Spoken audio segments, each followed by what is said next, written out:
para a indústria. Os números saíram hoje, foi o melhor mês de agosto desde 2014. Notícia importante para o trabalhador. A Caixa anunciou como vai funcionar o saque aniversário, a nova modalidade para retirar dinheiro do fundo de garantia. Em Brasília, os senadores começaram a votar agora de manhã a reforma da Previdência na Comissão de Constituição e Justiça.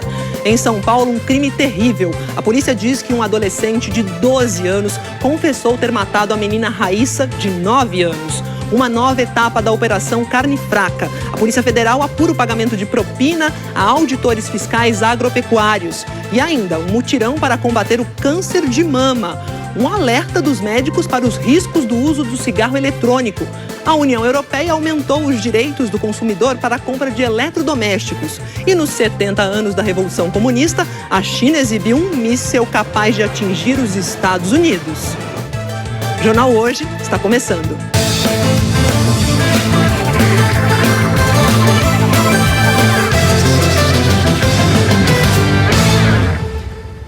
E hoje é o primeiro dia de outubro, mês de conscientização sobre o câncer de mama. A gente sabe que quanto mais cedo a doença é descoberta, maiores são as chances, as possibilidades de tratamento e também de cura. Por isso é fundamental fazer a mamografia. Mas aí tem outro problema, gente, o acesso ao exame. Uma pesquisa mostra que caiu a quantidade de mulheres que fazem o exame pelo SUS. De acordo com essa pesquisa, o problema não é a falta de mamógrafos, mas a distribuição irregular desses equipamentos pelo país.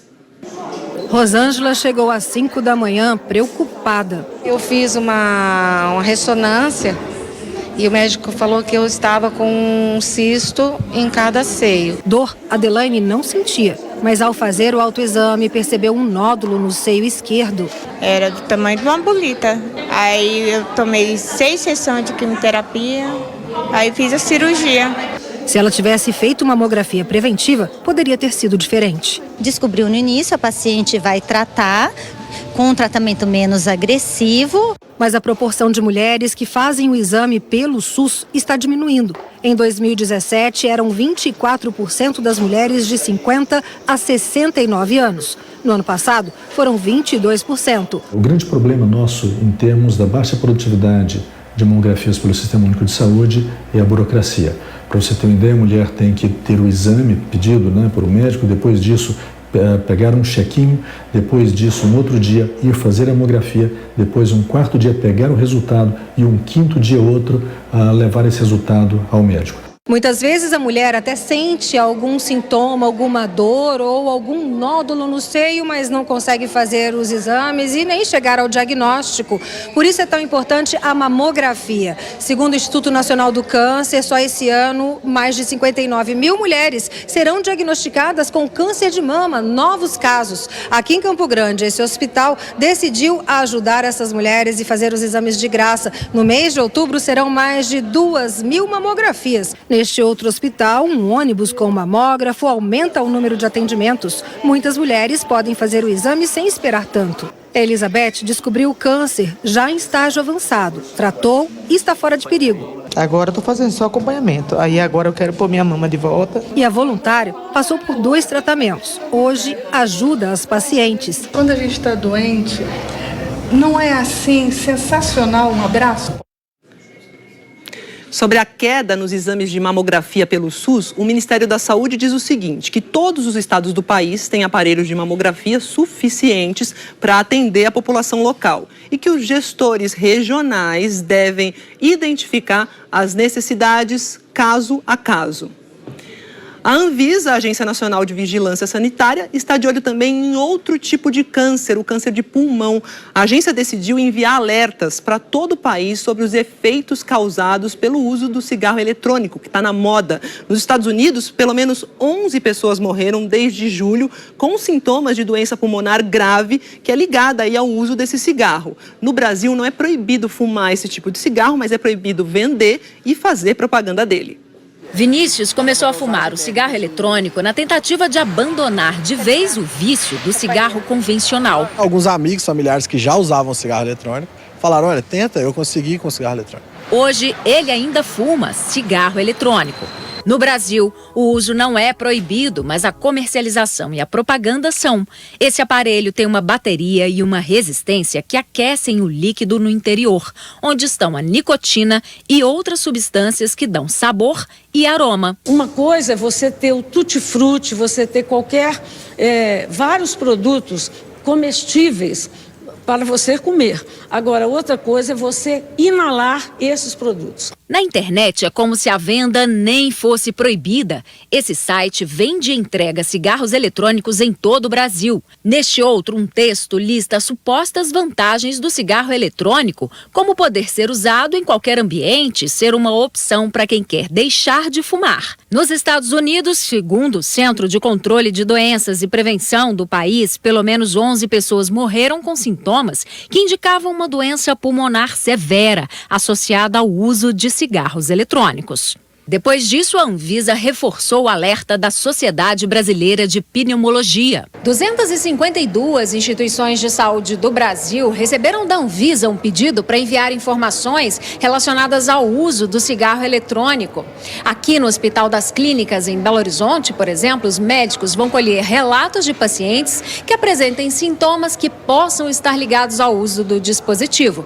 Essas informações vão fazer parte de um diagnóstico nacional. Os médicos vão usar o portal da Anvisa para enviar esses relatos. O que se sabe é que é uma doença que pode dar falta de ar, fraqueza, dor no peito, pode dar também diarreia, vômitos, febre. E ontem a gente mostrou aqui no Jornal Hoje que o motorista de aplicativo Robson Oliveira Divino tinha sido gravemente agredido e estava internado em coma. Esse motorista, infelizmente, morreu ontem à tarde. Ele foi o sexto motorista de aplicativo assassinado na região metropolitana de São Paulo só no mês de setembro. Robson tinha 40 anos e foi encontrado desacordado numa rua no domingo. Às 4h38 da madrugada de domingo, o último motorista assassinado na região metropolitana de São Paulo chegou num destino certo: a casa dos amigos para quem deu carona. Logo depois, pode ter acionado o aplicativo para pegar uma corrida. É o que a polícia investiga. Robson Oliveira Divino morreu ontem à tarde. A família optou pela doação dos órgãos e aguarda a liberação do corpo para o velório. Ele trabalhava com o aplicativo há apenas 2 semanas. A notícia e o medo são compartilhados nas redes sociais de motoristas. Difícil encontrar um que não tenha uma história de violência para contar. Eu tive uma chamada ali numa rua, uma ruinha estreita, e tinha um casal me esperando. Eu entrei, quando eu entrei, que eu parei o carro, saiu 4 pessoas de dentro de um quintal, armados, e me renderam, né? Quando pedi um carro por aplicativo hoje cedo, notei que o cadastro exige poucos dados. Como eu, a maioria dos usuários nem tem foto no perfil. Segurança é uma questão muito importante para quem usa esse tipo de serviço. Por isso, os aplicativos dão para a gente uma série de informações. O nome do motorista, a cor, a placa do carro e a localização precisa. A gente sabe dizer exatamente quando ele chegou. Felipe, tudo bom? Já ele sabia muito pouco sobre mim. Somente o nome, a avaliação do passageiro, que é um grande critério que utilizamos também para saber se a pessoa tem um número constante de viagens ou não, né? E o destino aproximado, né? Um destino certo. O dinheiro e o celular chamam os bandidos na maioria dos casos.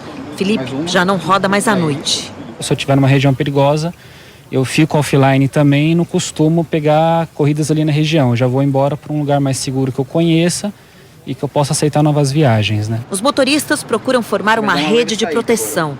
Eles viraram um ponto fora da curva nas estatísticas de queda de roubos seguidos de morte. Tinha que remover esses adesivos que a regulamentação exige que a gente tenha no carro, porque isso é um chamariz.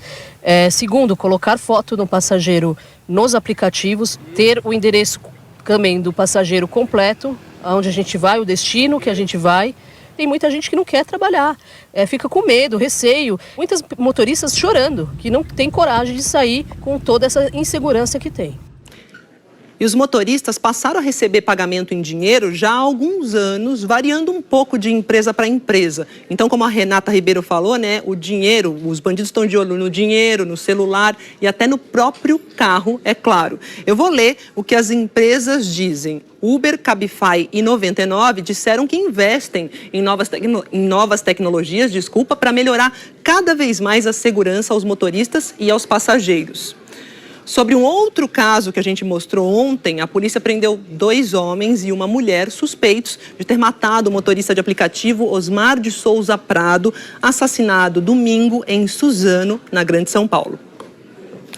E a polícia tinha marcado para hoje a reconstituição daquele caso do ator Rafael Miguel. Você se lembra? Ele e os pais dele foram assassinados na frente da casa da namorada dele. Isso foi em junho. Esse crime já vai completar 4 meses e o principal suspeito, o pai da namorada do Rafael Miguel, está foragido até hoje. Mas a reconstituição não foi feita porque uma testemunha muito importante, a Isabela, namorada do ator, não pôde participar. Eu vou conversar agora com a Natália Ariende, que está acompanhando tudo. Natália, conta pra gente por que ela não participou. Boa tarde. E como é que fica agora sem essa reconstituição? Oi, Maju, boa tarde para você, boa tarde a todos. A Secretaria de Segurança Pública disse que a Isabela e a mãe dela vão ser intimadas novamente, mas ainda não tem uma data definida para isso. Como elas são as únicas testemunhas desse caso, os peritos do Instituto de Criminalística e o delegado decidiram cancelar a reconstituição. O advogado da Isabela diz que tanto ela quanto a mãe ainda estão muito abaladas, que a jovem sofre de estresse pós-traumático e que ainda não está preparada para reviver tudo o que aconteceu naquele dia 9 de junho, quando o pai dela disparou 13 tiros contra o namorado dela, o ator Rafael Miguel, de 22 anos, e contra os pais dele, Maju. E, Natália, já se sabe que o pai disparou os tiros, né? Por que nesse caso a reconstituição é tão importante ainda? Porque, Maju, ela ajuda a reforçar as provas, mostrar a sequência dos fatos, se o crime foi premeditado, se as vítimas tiveram alguma chance de defesa. A reconstituição ela pode acontecer com a presença do acusado ou na ausência dele, como seria nesse caso. Lembrando que Paulo Cupertino continua foragido, o nome dele foi incluído na lista da Interpol e a polícia já recebeu mais de 150 denúncias do paradeiro dele, tanto em São Paulo quanto em outros 5 estados, mas até agora nada. E a suspeita é que ele tenha fugido do país. Maju. Obrigada, Natália. No Rio está marcado para hoje à noite a reconstituição do caso da morte da menina Agatha Félix, de 8 anos, lá no Complexo do Alemão, né?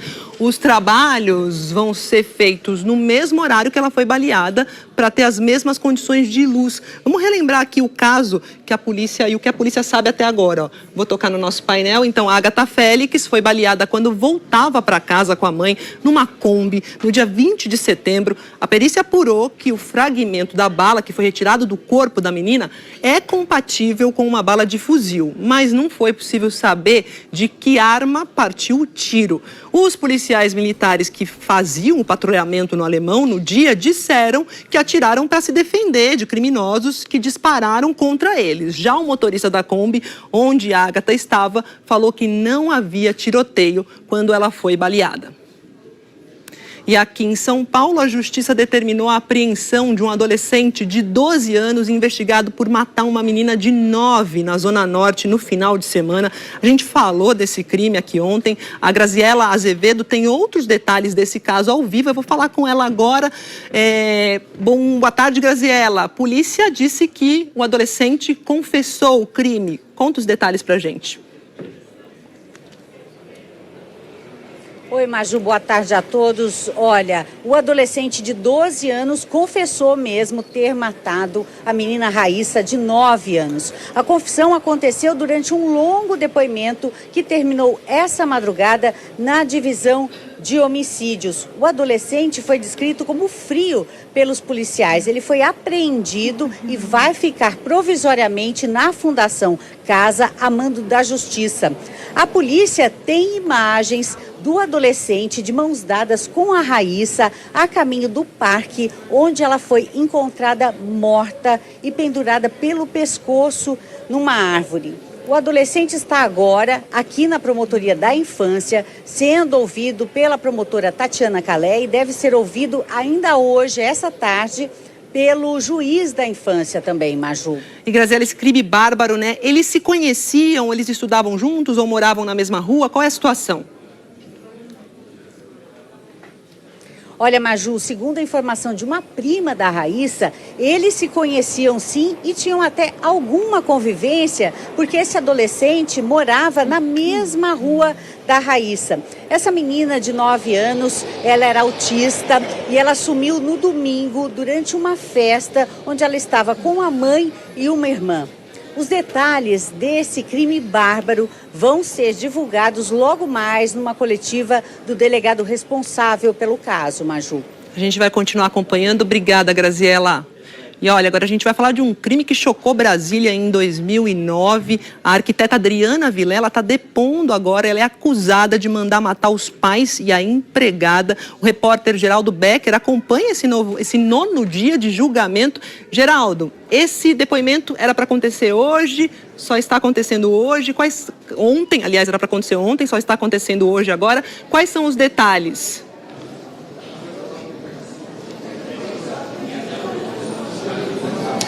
Boa tarde, Maju. Ótima terça para você que está assistindo ao JH. O depoimento de Adriana Vilela já dura 4 horas.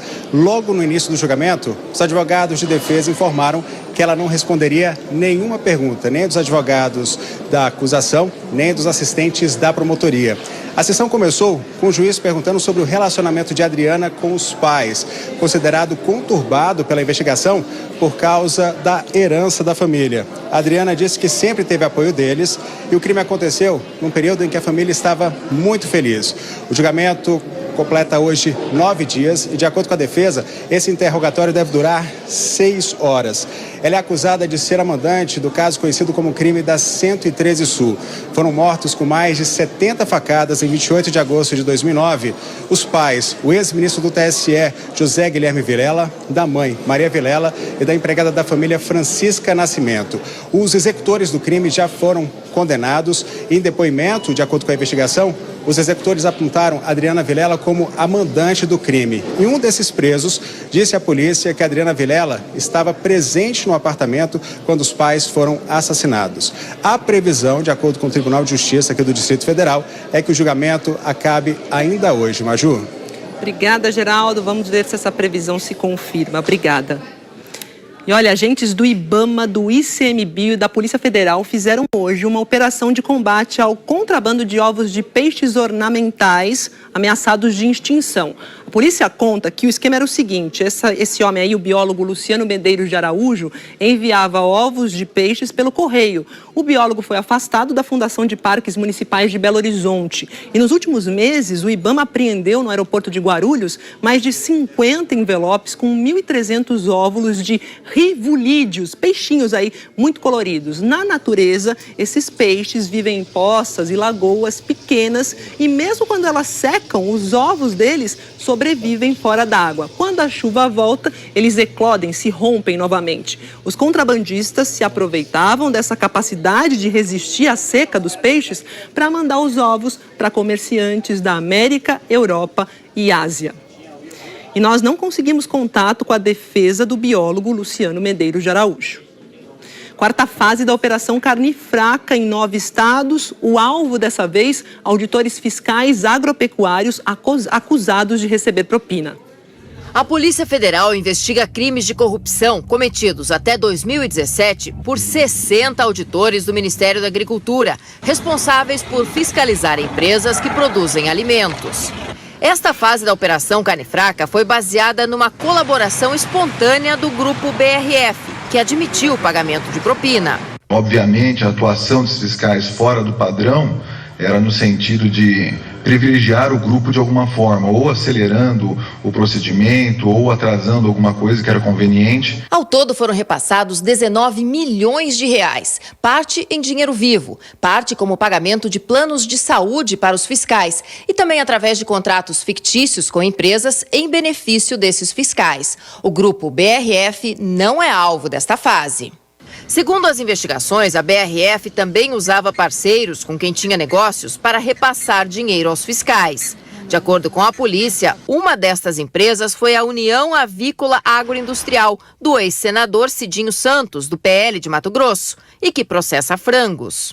Quanto ao proprietário, no caso, não é um investigado diretamente, mas no nosso caso a gente quis saber mais informações, quem pagavam dentro do grupo União Avícola, como que funcionava isso lá dentro. Então, com essa informação, a gente queria saber quem dentro dessa empresa era o responsável, quem tinha conhecimento sobre esses fatos, para quantos pagaram. 39 fiscais ainda estão na ativa. Para não atrapalhar a investigação, a PF pediu o afastamento deles das funções. Eu vou ler para vocês as respostas dos citados na reportagem. Cidinho Santos e a empresa União Avícola declararam que estão à disposição da Justiça para o esclarecimento dos fatos e que o fiscal agropecuário que teria recebido vantagens indevidas nunca trabalhou ou foi responsável pela inspeção na empresa. O Ministério da Agricultura informou que recebeu hoje as informações sobre os servidores alvos dessa etapa da operação e já tomou as providências e sanções legais cabíveis para resolver o que chamou de exceção à regra. O Ministério disse ainda que tem plena confiança em sua área de fiscalização agropecuária, já reestruturada e desde a primeira fase colabora com as autoridades. A BRF emitiu nota ao mercado dizendo que tem colaborado para o esclarecimento dos fatos apurados nas investigações da Polícia Federal e do Ministério Público e que adotou um sistema que assegure a sua atuação de acordo com as normas em vigor. Agora o assunto é a reforma da Previdência. O relatório acaba de ser aprovado na Comissão de Constituição e Justiça lá do Senado. A gente lembra que na semana passada os senadores adiaram em cima da hora, a votação do parecer do relator na Comissão de Constituição e Justiça. E hoje a sessão foi retomada. Quem está acompanhando tudo é a Flávia Alvarenga, que conversa com a gente agora. Flávia, boa tarde. Em que pé está essa votação aí e o que vai acontecer daqui para frente?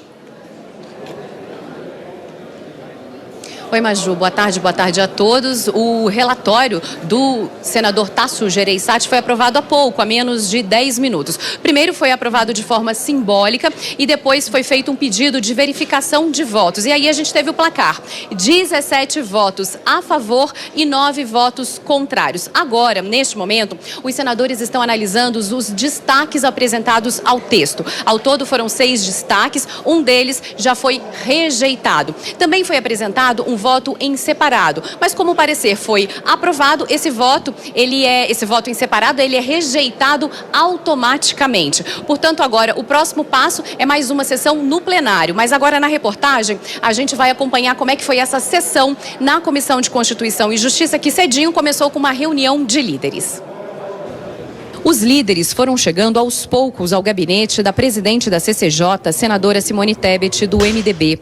O secretário especial da Previdência, Rogério Marinho, também participou. Ele chegou acompanhado do líder do governo no Senado, senador Fernando Bezerra Coelho, do MDB.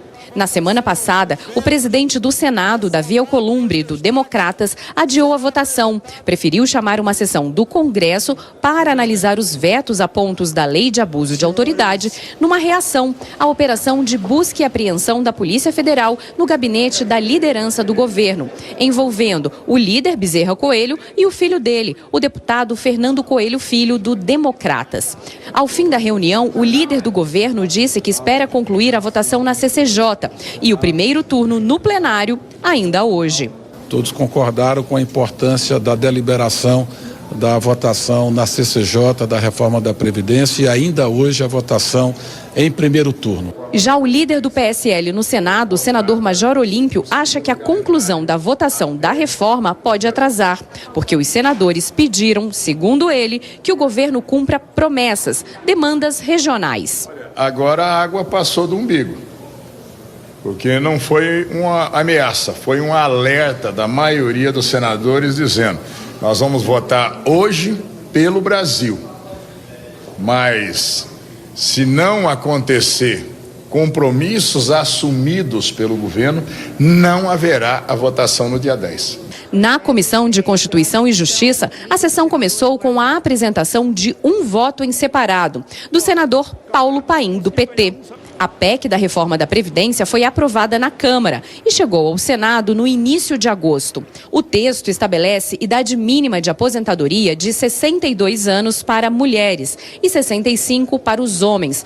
Todos terão de contribuir por pelo menos 15 anos. Quem está no mercado de trabalho terá regras de transição. São 4 ao todo. A economia prevista com o atual texto é de 876 milhões de reais em 10 anos. Valor menor do que foi proposto pelo Executivo e menor também do que foi aprovado na Câmara. E para ter uma compensação, o relator apresentou uma proposta paralela à reforma da Previdência. Só assim, a economia será superior a 1 trilhão e 300 bilhões de reais. Fazendo só uma correção, 876 bilhões de reais em 10 anos e não milhões. Agora, com essa aprovação na CCJ, a gente vai para o próximo passo, que é o primeiro turno de votação no plenário do Senado. E aí é necessária uma maior quantidade de votos, pelo menos 49 votos a favor dos 81 senadores. Depois do primeiro turno, tem mais uma fase. É aberto um prazo de apresentação de emendas e aí a gente vai para o segundo turno, também com a mesma necessidade de votos, 49 pelo menos, e o segundo turno da votação da reforma da Previdência está previsto para o dia 10 de outubro. Maju. 10 de outubro, né, Flávia? Agora, e a votação da proposta paralela do relator Tasso Gereissati, né? Porque é essa proposta, essa PEC, que deve definir aí quanto que a gente vai ter de economia, quanto que vai gerar de economia com a reforma, né? Essa PEC paralela, ela já vai seguir um cronograma diferente, ainda vai passar por toda essa tramitação que aconteceu com a PEC principal. Então ela é diferente, mas ela é muito importante, porque é na PEC paralela que estão incluídos os estados e municípios, as mudanças nas aposentadorias dos servidores públicos e também novas fontes de arrecadação, como, por exemplo, uma proposta de criar uma contribuição previdenciária para as entidades filantrópicas. Mas tudo isso precisa ser aprovado ainda, Maju. Obrigada, Flávia. O ministro Gilmar Mendes, do Supremo Tribunal Federal, atendeu a um pedido do senador Flávio Bolsonaro, filho do presidente Jair Bolsonaro, e determinou a suspensão das investigações sobre o parlamentar do PSL do Rio de Janeiro. As investigações estão suspensas até o julgamento do tema no Supremo Tribunal Federal, marcado para o dia 21 de novembro. Desde o ano passado, o Ministério Público do Rio apura se houve prática de rachadinha no gabinete do então deputado estadual Flávio Bolsonaro, onde trabalhava o ex-assessor Fabrício Queiroz. Uma prática de parlamentares embolsarem salários de funcionários em casas legislativas. O COAF, que mudou de nome e atualmente é a Unidade de Inteligência Financeira, identificou movimentações atípicas nas contas do ex-assessor de Flávio Bolsonaro. Segundo o órgão de inteligência, Queiroz movimentou R$1.200.000 entre janeiro de 2016 e janeiro de 2017. Em julho, o presidente do Supremo Tribunal Federal, ministro Dias Toffoli, determinou a suspensão de todos os processos e investigações com compartilhamento de dados detalhados de órgãos de inteligência sem autorização da Justiça. Os advogados do atual senador alegam que o processo continuou mesmo depois da determinação do Supremo. A defesa argumenta que, em agosto, o Tribunal de Justiça do Rio incluiu 2 habeas corpus do senador na pauta de julgamentos. Com essas justificativas, o ministro do Supremo, Gilmar Mendes, mandou suspender as investigações sobre o senador Flávio Bolsonaro. Na decisão com data da última sexta-feira, Gilmar Mendes destacou que, em vez de pedir autorização judicial para a quebra dos sigilos fiscais e bancários, o Ministério Público Estadual pediu diretamente ao COAF, por e-mail, informações, segundo o ministro, sigilosas e sem autorização judicial. Gilmar Mendes afirmou também que a decisão não é antecipação de entendimento dele quanto ao mérito do julgamento. No despacho, o ministro pediu ao Conselho Nacional do Ministério Público a apuração da responsabilidade de membros do Ministério Público do Rio no compartilhamento de informações.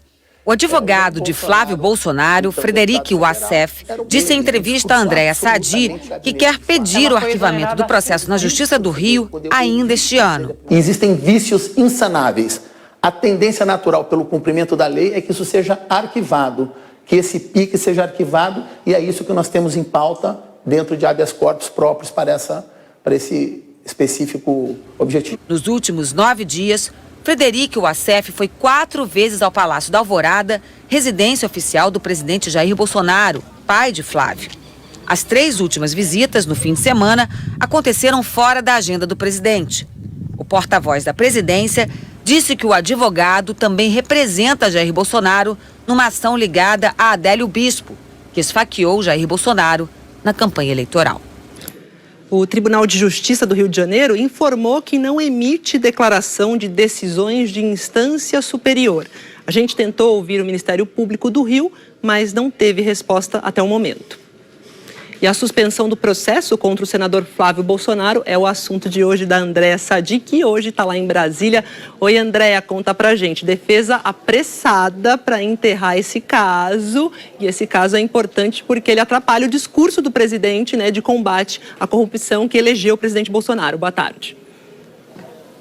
Oi, Maju, boa tarde a você, boa tarde a todos. É exatamente isso. Quanto mais rápido a defesa conseguir arquivar esse caso para eles, melhor, por conta do discurso de combate à corrupção, que foi um dos pilares da campanha do presidente e é um dos pilares agora do governo desde o comecinho do ano. O advogado, a defesa do senador Flávio Bolsonaro, ele quer arquivar este caso, que ficou conhecido como caso Queiroz, ainda neste ano. Primeiro, claro, pedir para anular as provas lá na Justiça do Rio de Janeiro e depois o arquivamento do caso. Tudo isso após a decisão do ministro, do plenário do Supremo, para confirmar essas decisões do ministro Gilmar Mendes, também do ministro Dias Toffoli, que foi dada no meio do ano. Também, nos bastidores, viu, Maju, uma das estratégias que a defesa gostaria é de que este julgamento que está previsto para o dia 21 de novembro, ele fosse antecipado, exatamente para que eles conseguissem fazer com que esse caso fosse arquivado o mais rápido possível, porque o senador Flávio Bolsonaro aqui também é um importante interlocutor no Congresso para o presidente. Obrigada, Sadi. Até mais. Espero você aqui, hein, em São Paulo. Tchau. Agora é hora da previsão do tempo. Eu vou conversar agora com a Eliana Marques sobre a previsão para outubro. Já estamos no dia 1º. Oi, Eliana. Começou outubro, né? Boa tarde para você, boa tarde a todos. Outubro, e com que cara ele vem? Pois é, sabe que outubro começa a ter aquela volta da chuva, mas é uma chuva irregular ainda. Começa a chover, só que aquela chuva mal distribuída e pode vir com temporais. Agora, já não temos mais aquelas massas de ar frio intensas, só que a gente ainda pode ter, né? Um dia ou outro frio, Maju. É, o frio não escapa ainda, porque a gente está naquele período de transição, né, Eliana? Aquela gangorra da primavera para o verão. Exatamente, as noites ainda são frias, as manhãs também. Agora eu queria falar sobre a previsão para hoje. Eu lembro que para São Paulo a gente tinha previsão de 31 graus nesta tarde. Está mantida, eu anotei aqui, está mantida isso? Está mantida. Eu falo de São Paulo já. Vou falar primeiro, olha, de uma arte aqui que a gente preparou para comparar setembro com outubro. Dá uma olhada como é que ficou setembro. O mês passado foi muito quente nessas áreas em vermelho aqui, olha, principalmente centro-oeste, interior do Paraná, São Paulo, Minas e Bahia também. Agora, nesse mês, a tendência é de temperaturas bem altas nessas áreas em vermelho aqui no norte do Paraná, entre São Paulo e o sul de Minas, pegando também norte de Minas, região do Distrito Federal e alguns pontos aqui do Nordeste. Falando agora da chuva, em setembro choveu pouco em relação ao que é normal para cada região, nessa faixa amarela que vai, olha, do norte até o sul do Brasil, mas em outubro se espera chuva acima do normal nessas áreas em azul aqui no Amazonas, no Pará, no norte de Mato Grosso e no Rio de Janeiro. Só que deve chover pouco entre Tocantins, Goiás, norte de Minas, Espírito Santo e Florianópolis, Maju. Agora sim a gente vai para a pergunta de São Paulo. São Paulo, eu quero saber, 31 graus previstos ontem para hoje. E continua. Continua? Deu precisão. Precisão, exatamente. Super mantida aqui em São Paulo, também no Rio de Janeiro e em Belo Horizonte temos hoje sol e temperaturas aí em torno dos 30 graus. Agora, Vitória, olha, máxima de 25 por causa da chuva. E tem risco de chover forte, aliás, chuva volumosa em todas essas capitais aqui, principalmente lá em Porto Velho. As maiores temperaturas ficam lá, com Cuiabá, máxima de 40 graus, Campo Grande e Teresina com 37, Porto Alegre com 36 graus e Belém com 35. Belém e Macapá com tempo firme, nada de chuva também entre São Luís e Recife. Olha o Recife aí na sua tela ao vivo, que imagem linda, máxima de 30 graus por lá hoje. Em Salvador, Aracaju e Maceió já pode ter uma chuva passageira. E agora a gente chega lá em Goiânia, na sua tela com calor, sol, pancadas de chuva em Goiânia e no Distrito Federal também. Pode chover ainda nas áreas que estão em verde aqui no nosso mapa, que a gente vai ver um tempo mais fechado aqui no litoral sul da Bahia e a chuva se espalhando lá pelo Rio Grande do Sul. Maju? Recife está convidativa, né? Oh, meu Deus, delícia. E amanhã, Eliana? Amanhã tem chuva forte em todas as áreas que estão marcadas aqui, principalmente nessa em laranja, com temporais, e aquela em vermelho com tempo severo. Maju, tempo severo é aquela coisa que você sabe, muita chuva, raios, granizo, rajadas de vento, pacote completo, muito cuidado todo mundo lá no Rio Grande do Sul. Ia falar isso, pacote completo. Obrigada, Eli, até amanhã, viu? Tchau, tchau. E ó, ainda hoje, o momento do desabamento de uma ponte em Taiwan, ainda há desaparecidos, viu? E a seguir, a indústria tem o melhor mês de agosto desde 2014. E a Caixa anuncia como vai funcionar o saque aniversário. Até já.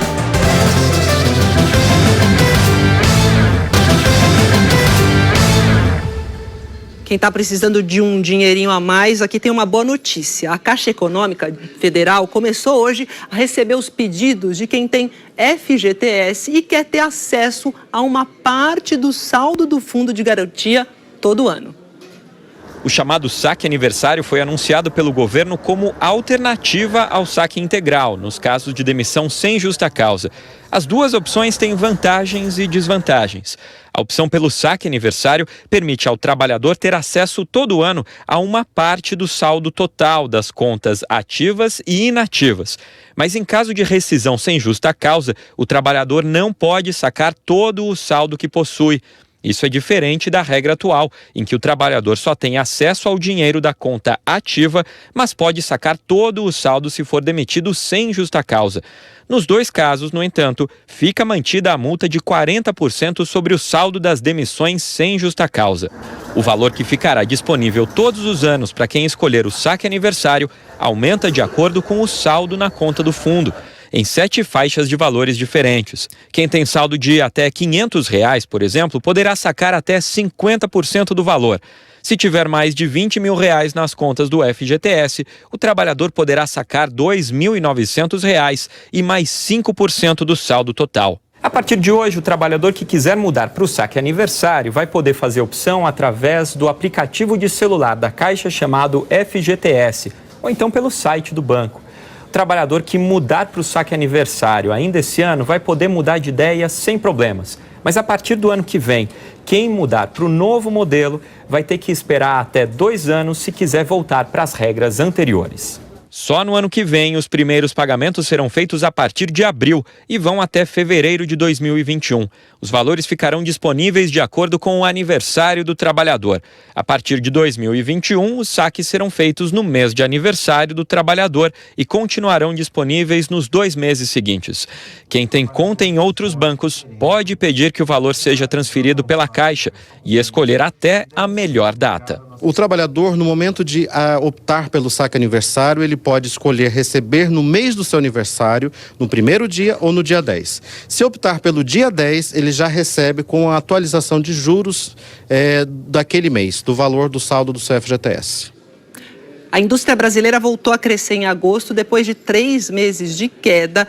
Veja aqui no nosso telão, ó, o IBGE diz o seguinte, que em agosto a produção industrial do país cresceu 0,8%, foi o melhor agosto desde 2014. Vamos ver os dados de julho, ó. Julho teve queda de 0,2%. Eles pesquisaram alguns ramos, né? Entre os ramos pesquisados aqui, a gente tem a seguinte situação: 10 registraram alta, 16 vieram para baixo, caíram. A gente tem o destaque para a indústria extrativa, petróleo, né, mineração, com 6,6% de alta em 2019. Por outro lado, o ramo de veículos caiu 3% em agosto desse ano aqui, ó. 3% depois de crescer, tinha crescido em julho com 1,4%. Agora, eu mostrei a comparação de agosto desse ano com julho desse ano. Se a gente comparar agosto de 2019 com agosto de 2018, teve queda de 2,3%. E também o acumulado aqui, no acumulado do ano, a indústria acumula uma queda de 1,7%. A República Popular da China comemorou hoje os 70 anos da Revolução Comunista, com uma grande demonstração de força militar, de poderio militar. Em 7 décadas, o país teve enormes avanços econômicos e também tecnológicos, mas os protestos violentos lá em Hong Kong, há mais de 3 meses, são um desafio para o governo de Pequim. A maior parada militar em décadas, 15 mil soldados, 160 aeronaves e mais de 500 armas de guerra. Algumas mostradas em público pela primeira vez, como estes mísseis de longo alcance, capazes inclusive de atingir o território americano. Depois de meses de longos ensaios, a festa pelos 70 anos da República Popular da China tomou o centro de Pequim, mas não foi a única demonstração de poder. O país inaugurou na semana passada o novo aeroporto da capital, agora o maior do mundo. Vem investindo pesado em seu programa espacial e no desenvolvimento científico. Um dos principais objetivos é dominar o mercado de alta tecnologia, disputa que também está por trás da guerra comercial que chineses e americanos vêm travando ao longo do último ano. 2 mundos separados e competitivos, nas palavras do secretário-geral da ONU, Antônio Guterres, que expressou preocupação com o acirramento dessa rivalidade em discurso na semana passada em Nova York. Essa grandiosidade pode ser vista de 2 lados, e é claro que Pequim prefere um deles, o que mostra um crescimento econômico médio de 10% ao ano nas últimas 2 décadas e todas essas conquistas. No entanto, os desafios ao gigante chinês também são proporcionais a esses números que impressionam. O regime tem sido questionado por 17 semanas seguidas de protestos em Hong Kong. Hoje não foi diferente, com mais confrontos violentos entre manifestantes e policiais. E pela primeira vez, um homem baleado com munição de verdade. Mais cedo, a região também registrou manifestações pró-Pequim e comemorações pela data nacional chinesa. A economia mostra sinais de desaceleração e queda, ainda que discreta, do PIB, a soma das riquezas produzidas por um país num determinado período de tempo. Para o seu lado, os chineses tentam atrair economias mais frágeis, sobretudo na Ásia e África, com uma política de financiar grandes obras de infraestrutura. A China quer, ao mesmo tempo, ampliar seu mercado externo e ter acesso a fontes de energia em outros continentes. É um projeto a longo prazo e tão ambicioso que é difícil avaliar possíveis consequências, diz este professor chinês que leciona relações internacionais em uma universidade de Tóquio. A festa, que teve um céu cinza de poluição, se encerrou com as cores de um carnaval à chinesa. Natural ou encomendada, a alegria da nação mais populosa e segunda maior economia do planeta também teve a intenção de confirmar o que o presidente Xi Jinping havia dito momentos antes em seu discurso. Nenhuma força é capaz de abalar as estruturas da China e de seu povo. E o que acontece lá na China importa também aqui para o Brasil, porque os chineses são os nossos principais parceiros comerciais. Dá uma olhada aqui na nossa tela, né, nesse gráfico. De janeiro a agosto, as exportações brasileiras para a China somaram 41 bilhões de dólares, o que representa quase 30% de tudo que a gente vendeu para o exterior. A gente também compra muito dos chineses, mais de 23 bilhões de dólares. A gente exporta para eles soja, minério de ferro, também celulose, carne. Mas o saldo é positivo para o Brasil, viu? Nós tivemos quase 18 bilhões de dólares de superávit no comércio com a China do começo do ano até o mês de agosto. Só para a gente ter uma comparação aqui nesse período, o que a gente exportou para os Estados Unidos, que é o segundo maior parceiro comercial do Brasil, não é nem a metade do que foi exportado para a China, né? Lembrando aqui, a gente exportou 41 bilhões de dólares para a China. E nesse comércio com os Estados Unidos, a gente tem um déficit de mais de 300 milhões de dólares. E manifestações violentas tomaram as ruas de Lima, no Peru, depois que o presidente dissolveu o Congresso ontem. Manifestantes se reuniram no entorno do Congresso em apoio ao presidente para pressionar os deputados a deixar o local.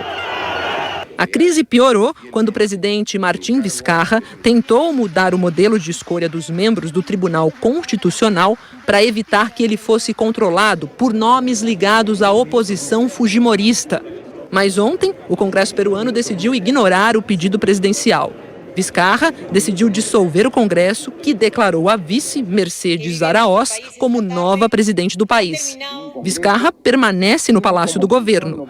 As Forças Armadas e a Polícia Nacional do Peru declararam apoio ao presidente Martín Vizcarra. E a seguir, uma ponte cai e deixa desaparecidos em Taiwan. E a União Europeia aumenta os direitos do consumidor para a compra de eletrodomésticos. A gente volta já já.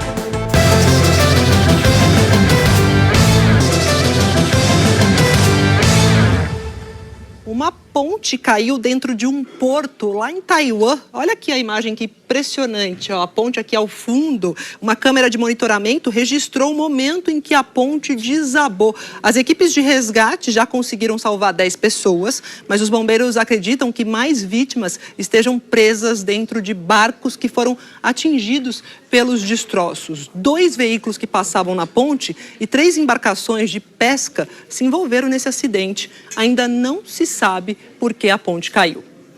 E a União Europeia adotou novas regras para garantir o direito dos consumidores de poder consertar aparelhos domésticos. A gente vai para Londres conversar com o Pedro Vedova, nosso correspondente. Pedro, conta pra gente, não vai ter mais essa da geladeira quebrar e não ter peça para trocar e você ter que comprar uma geladeira nova em pouco tempo às vezes? Boa tarde. Boa tarde, Maju. Prazer enorme falar com você. Boa tarde para todo mundo. Eles estão chamando essa norma aqui de direito de reparação, porque assim como acontece no Brasil, os europeus cansam de ver os aparelhos escangalharem logo ali que saiu do período de garantia e muita gente tenta consertar esses aparelhos, só que não encontram as peças, ou elas saíram de linha, ou estão muito caras, porque são poucas também. Então eles se veem obrigados a comprar aparelhos novos. E é isso que a União Europeia quer evitar a partir de 2021. Quer dizer, as empresas vão ter aí 2 anos mais ou menos para se adaptarem. E a regra basicamente é a seguinte: assim que um produto sai de linha, um aparelho doméstico, por exemplo, as empresas vão ter que continuar fornecendo essas peças de reparo por até 10 anos. E a entrega tem que ser bem rápida, 15 dias úteis depois da solicitação do cliente. Essa, então, é uma forma que a União Europeia está tentando fazer para forçar as empresas a aumentarem a vida útil dos seus produtos. E eles também querem aumentar a eficiência energética dos aparelhos domésticos, quer dizer, diminuindo em 5% o consumo elétrico, quer dizer, consequentemente também diminuindo os gases que aquecem o planeta, exatamente aquelas promessas que os europeus fizeram na Conferência do Clima em 2015 em Paris, que eu tive o prazer de cobrir contigo, Maju. Foi mesmo, Pedro. Menos lixo no meio ambiente. Deixa eu perguntar 2 coisas. Você já teve equipamento escangalhado aí, como você disse, e vale para quais equipamentos essa regra? Não, eu estou há pouco tempo, né? Tem um período de vida útil aí que eu consegui me livrar, pelo menos por enquanto nada aconteceu, mas são aparelhos domésticos de modo geral. TV, máquina de lavar louça, máquina de lavar roupa também, geladeira, lâmpada. Então é uma gama grande que eles estão aí focando os trabalhos, Maju. Bom, Pedro, obrigada. Menos lixo no planeta, obrigada. Olha, o Jornal Hoje termina por aqui. Outras notícias no Jornal Nacional. E você fica agora com o Se Joga de hoje. Oi, pessoal. Qual que é a brincadeira? Qual que é o jogo aí? Ai, que vibração.